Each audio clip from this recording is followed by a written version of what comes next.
Hello friends, my YouTube channel Golu mathematics में आपका स्वागत है।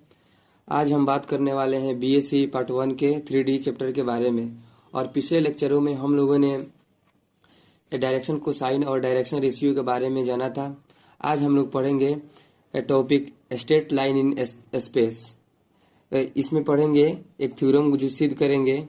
वह थ्योरम जो बहुत ही इंपॉर्टेंट है एग्जाम के दृष्टिकोण से, यह बहुत बार पूछा हुआ थ्योरम है। चलिए इसको हम लोग प्रूव करते हैं। हमने लिख रखा है theorem, find the angle between two straight line whose direction cosine are L1 M1 N1 and L2 M2 N2। यानी इसका कहने का मतलब यह है कि दो लाइन दिया हुआ है और जिसका डायरेक्शन कोसाइन दिया हुआ है और उसके बीच का एंगल हम लोगों को क्या करना है, फाइंड आउट करना है यानी निकालना है। तो चलिए हमने डायग्राम भी बना रखा है और इस डायग्राम को समझते हैं और इसको आगे हम लोग बढ़ते हैं।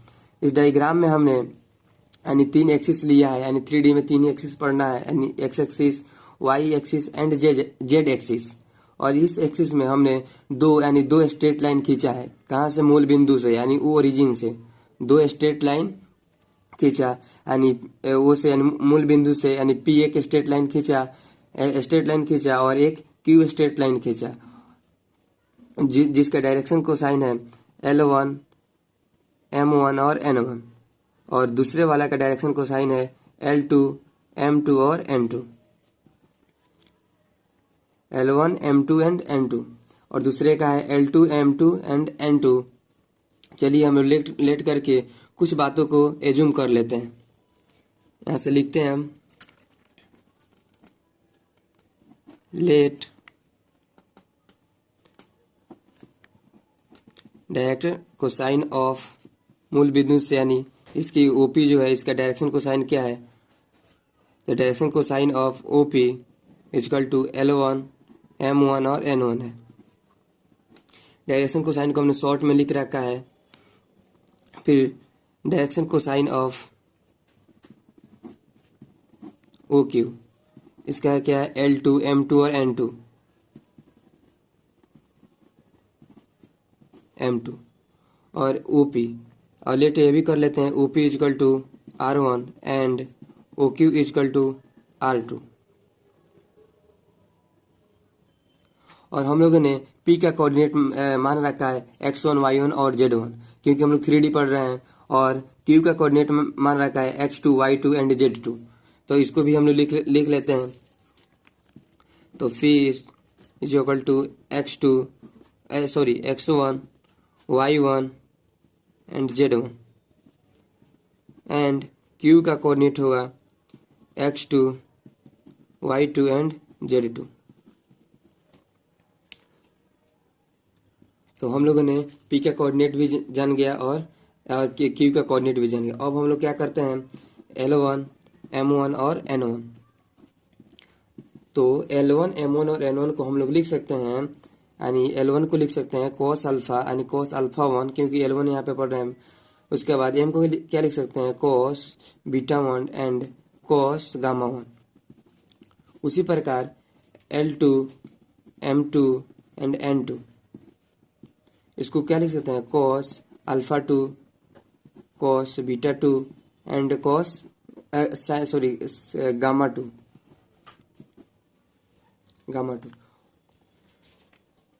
तो हम लोगों ने बहुत सारे बातों को एज्यूम कर लिया। अब हम लोग डायग्राम में चलते हैं और डायग्राम में देखते हैं। और डायग्राम से हमको निकालना है, यानी इन ट्रायंगल OLP क्या निकालना है? In triangle OLP। तो OLP में हम लोग चलते हैं।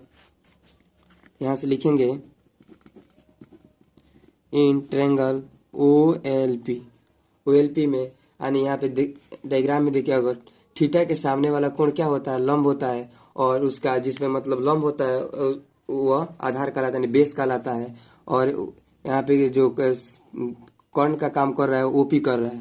तो इसमें देखते हैं हम लोग किस एंगल से बनेगा। तो इसमें cos गामा 1 इजकल टू हो जाएगा, यानी cos गामा 1 का फॉर्मूला क्या होता है? यानी cos थीटा का फॉर्मूला क्या होता है? यानी cos थीटा का फॉर्मूला होता है B/S। तो B/H, यानी B का काम कौन कर रहा है? तो OL कर रहा है। तो OL बाई, और कर्ण का काम कौन कर रहा है? OP। तो OL बाई OP। और OL का वैल्यू क्या है, OL का वैल्यू क्या है, Z है, Z। एंड OP का वैल्यू क्या है, OP का वैल्यू यानी पहले ही हमने लिख रखा है OP यानी R1 है, यानी इसको R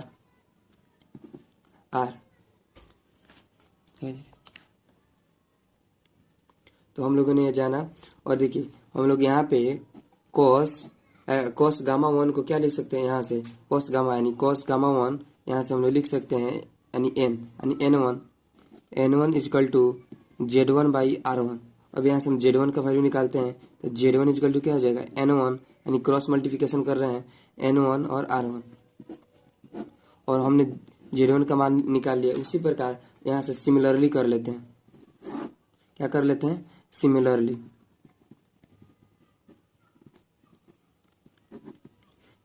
कहने का मतलब है तुलना करना। इसके आगे जो हम लोग तुलना करके निकाल लेते हैं तो देखिए जब Z1 N1 और R1 आ रहा है उसी प्रकार X1 जो आएगा क्या हो जाएगा, L1 R1, Y1 जो आएगा क्या आ जाएगा, M1 R1 और X2 जो आएगा क्या हो जाएगा, L2 R2, Y2 आएगा क्या, M2 R2 और Z2 जो आएगा क्या हो जाएगा, N2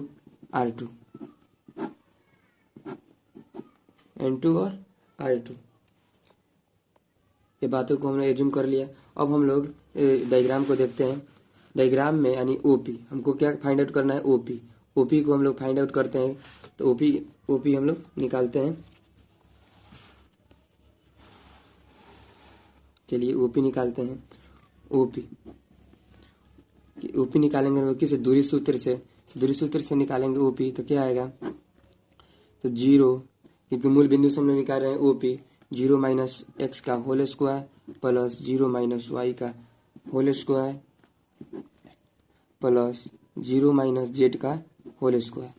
तो OP को हमने क्या, OP यहाँ स्क्वायरिंग ऑन बोथ साइड करते हैं तो OP का, तो दूरी सूत्र से हम लोग क्या OP निकाल रहे हैं तो इसमें OP निकालेंगे तो स्क्वायरिंग ऑन बोथ साइड कर रहे हैं तो OP पे स्क्वायर चढ़ जाएगा और इस पे यानी रूट हट जाएगा तो हो जाएगा, यानी ये हो जाएगा क्या, x square plus y square यानी X1 का, सॉरी यहाँ पे X1 होगा क्योंकि हमने X1 का स्क्वायर प्लस Y1 का स्क्वायर प्लस Z1 का स्क्वायर। OP को हमने पहले OP को माना था R1 यानी R1 का स्क्वायर इजकल टू X1 का स्क्वायर, X1 तो OP का स्क्वायर इजकल टू X1 का स्क्वायर प्लस Y1 का स्क्वायर प्लस Z1 का स्क्वायर। तो OP को पहले ही हम लोग लेट कर चुके हैं, हो जाएगा R1 का स्क्वायर, OP को R1 माने हैं तो R1 का स्क्वायर हो जाएगा X1 का स्क्वायर प्लस Y1 का स्क्वायर प्लस Z1 का स्क्वायर। तो हम लोगों ने निकाल लिया R1। अब हम लोग क्या निकालेंगे, दूरी सूत्र से OQ निकालेंगे। तो चलिए निकाल रहे हैं हम लोग, तो हमने दूरी सूत्र से OQ निकाल रहे हैं। OQ निकालेंगे तो क्या हो जाएगा, रूट अंडर यानी X2 का स्क्वायर प्लस Y2 का स्क्वायर प्लस Z2 का स्क्वायर यानी Z2 का स्क्वायर। OQ को हम लोग क्या मांगे, R2 माना है तो स्क्वायरिंग ऑन बोथ साइड करेंगे तो R2 का स्क्वायर हो जाएगा, ये हो जाएगा X2 का स्क्वायर प्लस Y2 का स्क्वायर प्लस Z2 का स्क्वायर।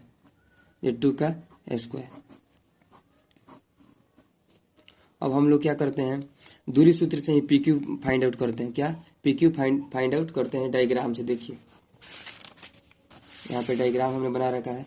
अब इस PQ को हम लोग क्या करेंगे, फाइंड आउट करेंगे, किससे, तो दूरी सूत्र से निकालेंगे। क्योंकि अभी हम लोग क्या निकाले हैं, यानी मूल बिंदु से OQ यानी OP को मतलब दूरी सूत्र से निकाले हुए हैं और उसके बाद OQ को निकाले। अब निकाले हैं किसको, PQ को, किससे, तो दूरी सूत्र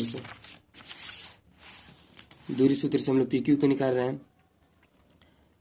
तो ये जाएगा under root X1 minus X2 का whole square plus Y1 minus Y2 का whole square plus Z1 minus Z2 का होल स्क्वायर। ठीक है।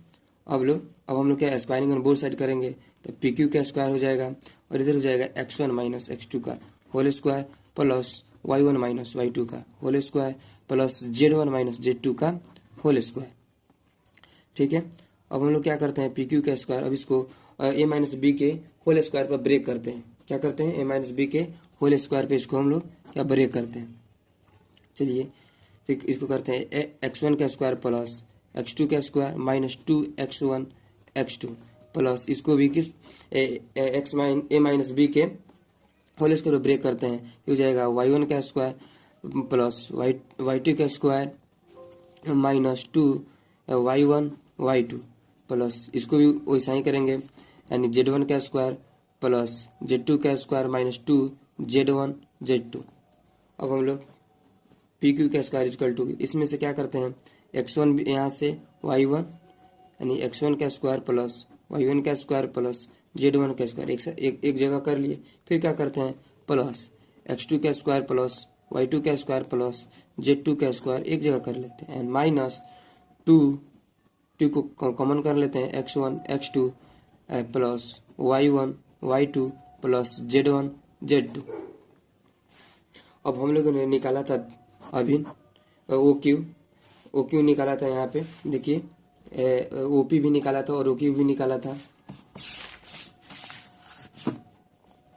दिखा रहे हैं आप लोगों को। अभी देखिए यहाँ पे यानी OP का स्क्वायर यानी x1 का स्क्वायर प्लस y1 का स्क्वायर प्लस z1 का स्क्वायर, तो OP को हम लोग मान रखा था R1, तो R1 यानी R1 का स्क्वायर इक्वल टू x1 का स्क्वायर प्लस y1 का स्क्वायर प्लस z1 का स्क्वायर। तो हम लोग x1 का स्क्वायर प्लस y1 का स्क्वायर प्लस z1 के स्क्वायर के जगह पर हम लोग R1 का स्क्वायर लिख सकते हैं।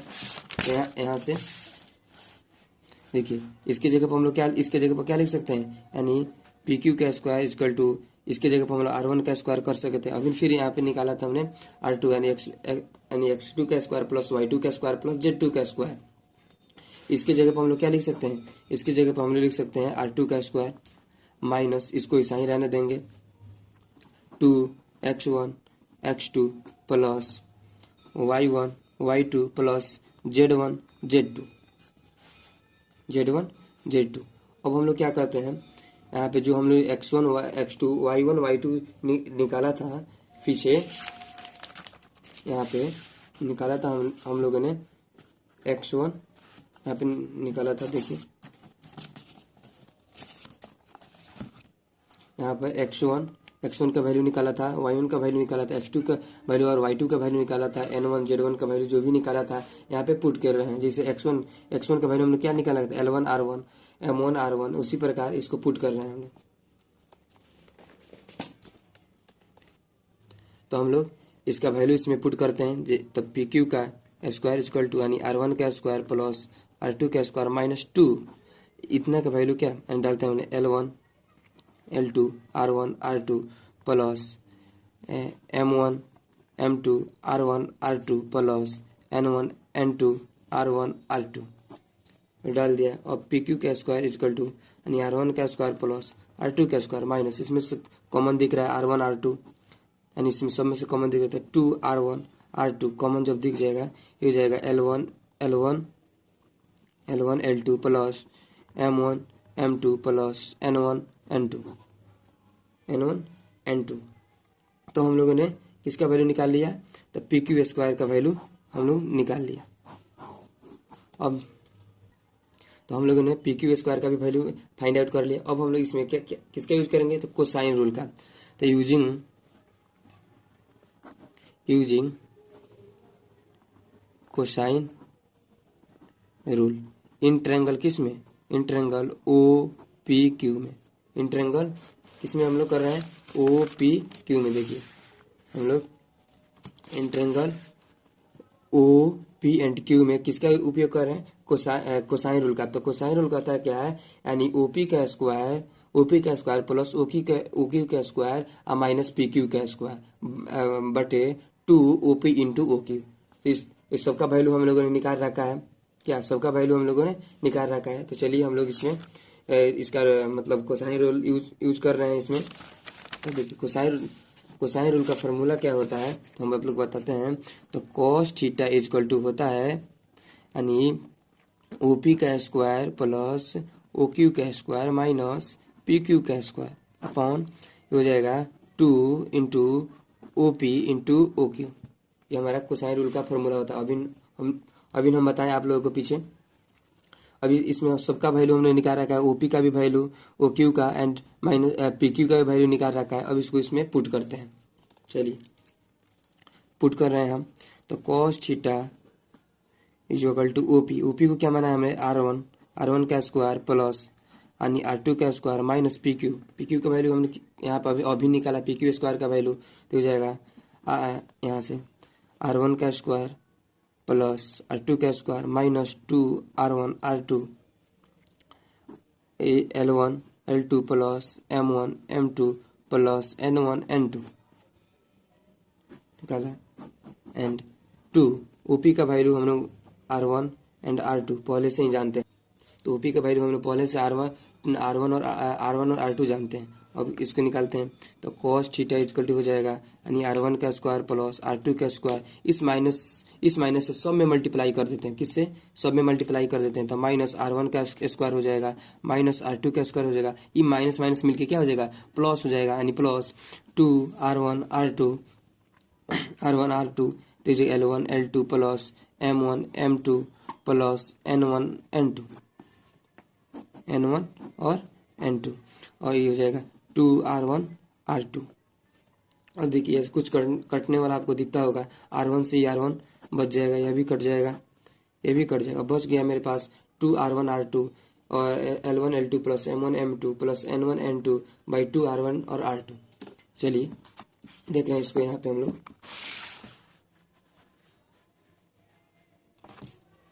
यहाँ से तो cos थीटा इक्वल टू हो जाएगा यानी 2R1 R2 L1 L2 plus M1 M2 plus N1 N2 by 2R1 R2। अब इस R1 से इस R1 को क्या कीजिए 2R1 कट जाएगा और बच जाएगा मेरे पास यानी cos theta equal to L1 L2 plus M1 M2 plus N1 N2 यानी मेरे पास जो ये निकल के आया यानी cos theta equal to L1 L2 जो हम लोगों ने cos थीटा निकाला था यानी L1 L2 plus M1 N2 plus N1 N2, तो जो यानी जब भी मेरा आएगा यानी दो स्ट्रेट लाइन के बीच एंगल फाइंड आउट करने का, तो इसी फार्मूला का हम लोग क्या करेंगे यूज करेंगे। आई होप ये वीडियो आप लोगों को समझ में आया होगा। अगर ये वीडियो समझ में आया होगा तो like subscribe and bell icon का बटन जरूर दबाइएगा, ताकि जब भी हम वीडियो अपलोड करें तो आप लोग को नोटिफिकेशन मिले और इसके आगे जान सके। और वीडियो को ज़्यादा से ज़्यादा भी शेयर कीजिए अपने दोस्तों के पास। Thank you.